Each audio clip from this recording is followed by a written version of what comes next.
Hey guys, and welcome back. Welcome back to the JTO channel. I know it's been a long time. I know it's been just over a month since I made my last video. That's what happens when, I guess, life takes over, when more important things have to happen, have to come up.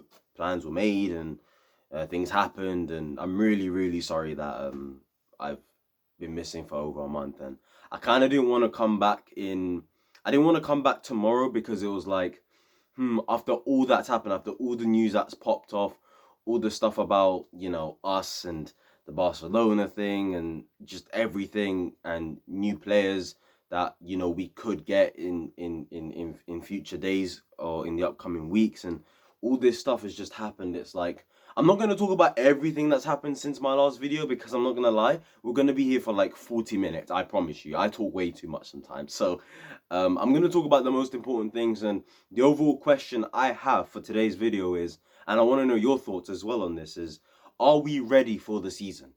When you look at the current squad, when you look at the players that are in it, the manager, our pre-season, is this squad currently ready for the season to start? Are we ready for Everton? Are we ready for Tottenham? You know? And that's what I'm going to sort of talk about today alongside other bits and pieces in terms of my thoughts on the couple of signings that we've made. You guys still don't know my full thoughts on Sterling still, or Koulibaly, or Chukwuemeka, who we've signed. I mean, that's really gassed me, or the Here We Go on Cucurella. So there is so much to talk about today. So if you do enjoy this video, please like, comment, subscribe, turn this post notifications. In tomorrow's video, you'll get a match preview of Everton versus Chelsea, and then obviously the review and player ratings will obviously come out in the weekend as well. The Premier League is back tomorrow. Obviously, Arsenal, Crystal Palace. Can't wait for that game. Hopefully, Palace do a little sign. But yeah, just really excited that we're back. Videos are going to be back again. I'm going to be consistent again, and I'm not going to let anything take over or stop me now from, creating content for you guys. So yeah, still on the road to 100. So if you can, please subscribe if you're new. And yeah, let's get into it straight away. And sort of the first person I want to talk about is Todd Bowley. And because I feel like he's pretty much the main topic of, and I think one of the reasons why I'm talking about whether we're ready for the season or not. Now, I'm not gonna lie, when it comes to Todd, right, I actually believe right now that he's starting to do what I expected him to do. He's starting to make big signings. Obviously, Koulibaly came in. He's Sterling's coming as well. Cucurella looks like a here we go. It looks like that deal is done. I know Brighton put out a tweet last night saying nothing's been agreed yet, but Fabrizio's very confident. I've never seen that guy that confident of a transfer in my life. Okay, the amount of people he's replied to, like accounts that are like small, like mine. I mean, it's crazy. Like, he's so confident of that transfer happening. So it's like, I feel like Todd in this window, what I'll give him credit for and what I can't put him down for is how ambitious he is, how determined he is to be busy and go around and see, oh, is this a player available? Can we potentially get this player? And being willing to back the manager. Now, I do believe he's made some mistakes in this window. And on Twitter, particularly, I've been very, very critical of him in terms of those mistakes. But at the same time, I do have to remember that he has just walked into the football world. At the end of the day, he actually does not know much about the football inside of the business. For example, he thought that doing swap deals would work, when really in football, swap deals don't really work. This is not, we're not trading out here like you do for your baseball team in the LA Dodgers. Do you get what I'm saying? So it's sort of like, yeah, just because it works for that sport doesn't mean it's going to work in football. Not many swap deals work. The last swap deal I remember happening that was a big deal was Mkhitaryan and Alexis Sanchez a few years ago. And that transfer did not work for either player or either club. It just didn't work.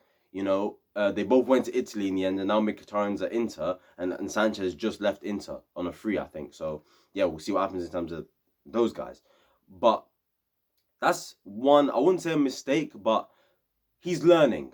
He's realized that, I don't think swap deals do work in football. Like, they just don't work, guys. It should, to be fair, but if for some reason it just doesn't. Too much money's involved. You got to think about the players too and what they want as well. It's not that easy. I think another mistake he sort of made is the sagas of Rafinha and Koundé, and getting a bit embarrassed by Barcelona. I do think Barcelona sort of bullied him this window, if I'm gonna be completely honest. But like I said, he's only learning. I feel like, you know, there's certain things he cannot be doing with, I think, those two. I think the things he's done with those two particular players, he cannot do in the future. So with Kunde, he can't go out and tell all the tier ones that it's a done deal. Because the reason why the likes of Dan McCarthy and Matt Law, you know, told fans, you know, that it was a done deal was because the hierarchy, Todd, literally told the tier ones, the Chelsea sources, that it's a done deal. It's going to happen 100%. Even Lee Parker, who does content for Chelsea's YouTube channel and the one who interviews the new players that come in, even he told a fan that, yeah, I can't wait to interview Kunde. That's how confident we were. But then we ended up pulling out. So he can't do that unless he's absolutely 100% certain that he's coming to Stamford Bridge. And at the end of the day, we pulled out. The Rafinha deal. You went and put 55 million for a player that really didn't want to come to us in the first place. So those are just small little mistakes that I don't think he's going to make again. But I'll give him credit for the way he has been determined to back Thomas Tuchel and believe in Thomas Tuchel and say, yeah, you're one of the best managers in the world.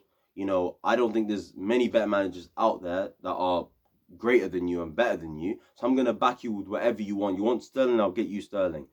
I tried for De Ligt. I'm sorry. Cool. We'll get Koulibaly instead. You're a fan of Frankie de Jong. I'm a fan of Frankie de Jong. Let's go and try to get Frankie de Jong. It looks like that could happen. Aubameyang's just been linked in recent times. That's 100% a Tuchel choice. I don't see Todd Bowley telling Tuchel, yo, should we go for Aubameyang? I think Tuchel said to Todd, yeah, Aubameyang's an option. Maybe we should go for him if we don't get our target. So in terms of how ambitious he is, in terms of how busy he is, in terms of like just, you know, learning the game and sort of just putting himself about, you know, I have to give him massive credit for that. And even some, you know, and the fact that he's also building for the future as well as now is really good, you know. The signing of Chukwuemeka, I mean, that guy, people, we got ourselves a gem. I can't even lie. That guy is a Pogba regen. That's all I'm going to say. He is Pogba regen, bro. I'm getting Pogba vibes from this brother. Tall, he's silky, he's good on the ball, he's press resistant, he's box to box, he can score goals too. I mean, are we not? This is similarities to Labil. You know what I'm saying? So I'm really happy with that signing. We've also signed Omari Hutchinson, Gabriel Slanina. I mean, these are really good youngsters that have top potential to be world-class players. So Chelsea in 2026, hey, it looks like we got ourselves a team here, people. But he's also, with the Koulibaly signing, really good signing. That was the guy I wanted at this football club, bro. That was the exact guy I wanted when Rudiger left this football club. I was like, you see all this Ake talk, all this Kimpembe talk, all these brothers, yeah? Koulibaly was my number one centre-back target. Absolutely. And I'm so happy, so happy we got him. 31 years old, and they trust him as well. They gave him a 5-year contract, well, a 4-year contract plus obviously 1 year. And yeah, he's going to be here until he's pretty much like, what, 35 years old, 36, 35 minimum. So overall, I actually think Todd has done well, but he's also done what I eventually expected of him, because I'm not going to lie, back when he was getting bullied by Barcelona and back when I wasn't hearing much about certain players, I was like, damn, like, if this is how you're going to move now, then what am I expecting in the future? But then now it's been recent times where, okay, now it's serious time. Now he's actually like, okay, we need to stop messing about now. We need to actually now, you know, make sure these players want to come to us, sell them the project, and, you know, convince them. Cucurella now is coming. Fofana, I'm pretty sure he's going to come at one point now, because they know he's expensive, but they still wanted to go for him this late in the window as well. They must be confident, and Tuchel must want him. So I'm confident of that transfer happening. So it's a good thing. Cucurella, Fofana, they love Frankie de Jong, and let's see what happens in terms of that. You know, that Frankie de Jong saga is just crazy. Like, I think the main problem is he wants to stay at Barcelona, but at the same time, he's not going to take a wage cut. So he can't have it how he wants. He can't stay at Barcelona, but then be on the current wage he's on. It's just impossible. Barcelona just won't let him do that, in my opinion, unless they probably get a couple more levers in, maybe sell a couple more players, and then maybe they may be able to afford keeping Frankie. But at the same time, they do want Bernardo Silva, so if they want Bernardo Silva, they're going to have to sell Frankie, because if they don't sell Frankie, they're not going to get Bernardo Silva. So in terms of Todd, I got to say fair play.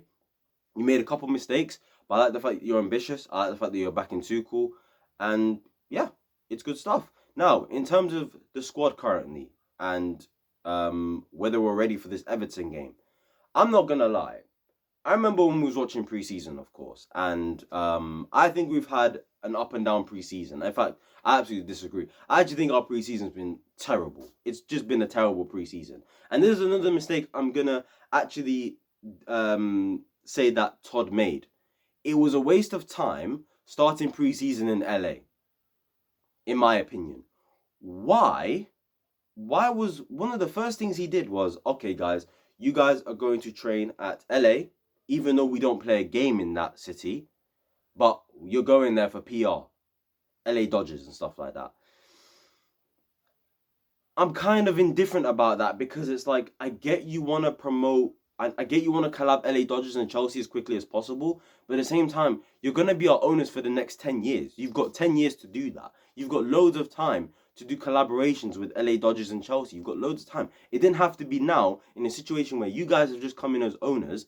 We need transfers to come in as quickly as possible. You know, we lost 2 centre backs. We need 2 centre backs in. We need a couple forwards in. You know, we need a wing back or so. You get what I'm saying? Players need to get sold as well. And you're sort of just thinking about the start with the LA Dodgers Chelsea collaboration PR nonsense. I feel like that whole American tour was just purely PR. PR, and it was just like the lads having a night out. Like, come on. The fact that I'm seeing Pulisic, Chilwell, and Timo Werner and Bettinelli enjoying rides at Orlando City, yeah, at Universal World, or the fact that I'm seeing Sterling, Saar, Jorginho, Thiago Silva and etc. all at the Dodgers Stadium doing PR. It's like, guys, we don't have time to waste. Like, what is this? Like, yeah, it's all nice, but bro, this is preseason. After our first preseason game against who was it? I forgot who it was, but you see Mason Mount and Reece James at the club having fun with Chilwell. And as much as that's like okay with me, it's like wrong timing. Like, of course, have your fun, but during preseason, really? I'm not seeing any Spurs players do that. I'm not seeing any Arsenal players do that. I'm not seeing any Man City or Liverpool players do that because they're serious. So this is why I was a bit annoyed about the preseason tour in America, and it was no surprise that we got absolutely battered by Arsenal. And after that game, I was really worried because at that point we hadn't made enough signings, or it didn't look like we was going for enough players, and we was getting bullied by Barcelona. Tuchel just looked all over the place, just criticizing, certain players, and just sort of pinning the blame on pretty much the players when he's not taking any responsibility. It just looked a mess at that point. But then the Udinese game happened. We looked good. Kante was good. Jorginho was good. That 11 we played, I'm not going to lie, I think that's the 11 that will probably start in the Everton game, in my opinion, seeing as someone like Azpilicueta has just signed a new contract, which I don't mind in general. So when you look at the preseason in general, I don't think it was a good preseason, but I don't think preseason should be an indicator of, well, in ways, I've always believed that preseason should be an indicator of how you start the season, in my opinion. I don't think it's an indicator of how the season will go. It's a long-ass season. We got the World Cup coming up. The season ends, I think, in like June or something. I'm pretty sure the Champions League final is like in June or something, which is never the case. It's always in late May. The fact that it's in June tells you how long the season is. And the Premier League ends late May as well. So it's going to be a really, really long season. So that preseason concerned me, at least for the start of the season, because from that perspective, it didn't look like we had a style of play. It didn't look like Tuchel had solved an attacking structure.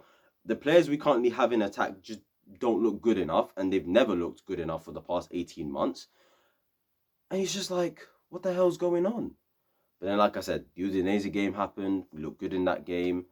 We didn't look in the other game, though, when we played our B team, when we beat them, I think, 2-0. So in terms of the start of the season, I am a bit indifferent. I feel like we don't have the players yet, of course. I think we need more, which is obvious. But I think for at least the Everton game, which I believe will win, I think we've got enough about us to get it over the line. But at the same time, I am concerned about the fitness of the team, the sharpness of the team. And I am sort of worried about Tuchel's planning of what he wants to do with the attack. I have no clue what Tuchel wants to do with that attack. I saw an idea of it in the Udinese game when he played Raheem Sterling false nine, Mason on the left, Khan on the right. I saw an idea there. I saw a plan there, which was really, really good. But let's be honest, he's not going to play that front three consistently all the time, is he? There's times where he's going to have to play a Pulisic, Hudson-Odoi, a Timo Werner if he stays, or Hakim Ziyech if he stays. You know, some of these guys are not good enough. And they don't suit the way Tuchel wants to play. And maybe that's detrimented Tuchel's plans for what he wants to do with the attack, which is why I wanted us to get in players as early as possible. And that's why I was onto Todd Bowley a lot. But, do you know what? This time, I am sort of worried about the start of the season. But in terms of the season in general, I'm now not worried. I can't lie, after the Arsenal game, I was. But in terms of the start of the season, you know, in terms of, we got Everton first, then we got Tottenham, then we got Leeds away. I think after that we got Southampton, and we've got, I forgot who it was after that, to be fair. But I think those are our first 4 games of the season. And overall, I am sort of worried about the Tottenham game, at least, at Stamford Bridge. But in terms of the season overall, I'm not. So we'll see what happens, guys. I want to know your thoughts on it. Do you think we're ready in terms of Tuchel tactically? Is he ready to, like, you know, actually have an attacking philosophy implemented into the team? Are the players ready to step up? Can Todd get players over the line like Cucurella, which is obviously done? But can he get a Frankie de Jong? Can he get a Wesley Fofana? Can he get a striker or just an attacker to help us with that quality up front? So we'll see what happens. Overall, I don't think we're ready for the season. Despite the games against Udinese, you do have to look at the games in America, because at the end of the day, we played more games there in terms of preseason. So in terms of that, I don't think we're ready. But the future does look bright, though. And I don't like the way people are sort of... One thing I'll say to defend Todd is I don't like the way people are taking the piss out of him, saying, oh, he's playing Football Manager. Like Gary Neville today on the overlap said he's playing Football Manager. He's going for the players that Barcelona want. He's going for the players that Man City want. He's going for the players that Man United want. There's no structure. There's no plan. Oh, he got rid of Marina and Czech and all this nonsense. I mean, I'm sorry. What do you want him to do? Sit there and do nothing. Because if he sits there and does nothing, you're criticising him as well. So as much as I've got onto him for the likes of the Koundé deal and the Rafinha deal, throwing money at Leeds for a player that didn't want to come to us anyway, as much as I've criticised him for all that and for the way our pre-season plans went in America, because I felt like that was just a PR pre-season. That was just PR based. It wasn't about fitness. It wasn't about, you know, us having a style of play or us getting to shape to get ready for the season. As much as I've criticised him for all that, bro, at least he's getting busy. At least he's out here talking to agents, you know, at least talking to clubs, you know, seeing, yo, what's this player saying? Yo, we'd be interested in this player. And, you know, like, come on. At least he's doing something. He's not just sitting back and doing nothing. And plus, I'm sorry, but he's doing a better job at Marina at getting rid of these players. I'm gonna be real. Malang Sarr, nearly gone. Timo Werner, nearly gone. Hakim Ziyech, not quite sure what's happening with Milan. Man United have been linked recently, but he could be gone. Ampadu, unfortunately, you know, could be gone. Kepa, nearly going on loan to Napoli. Who else is there? Emerson is going to leave soon, probably. So is Alonso probably soon, you know? Timo Werner, like I said. This is positive, guys, you know? So we do have to look at it from that side. But, you know, we'll see what happens, innit? If you did enjoy this video, please like, comment, subscribe. Tell me your thoughts down below. For some reason in this video, I felt like at times I was speaking like a whole load of nothing, but then I was speaking like facts. I don't know how to feel about that, but yeah, it is what it is. I just wanted to come back to you guys with sort of an overall brief on, you know, our summer window, the fact that, you know, Sterling, at the end of the day, as much as I didn't want him, is a good signing. Koulibaly is a good signing. It looks like Todd is getting busier and busier, and he's doing exactly what I wanted him to do, which was make statement signings and, you know, back the manager heavily, in which it looks like he's going to do. But I want to know all your thoughts on the new signings. Todd Bowley, our pre-season. Are we ready for the season? Have we got enough to be ready for the season? And how do you think the season in general will go? So yeah, give me your thoughts, guys. Like, comment, subscribe, turn those post notifications, follow my social media down below. And yeah, I'll see you guys tomorrow for the preview of Everton versus Chelsea.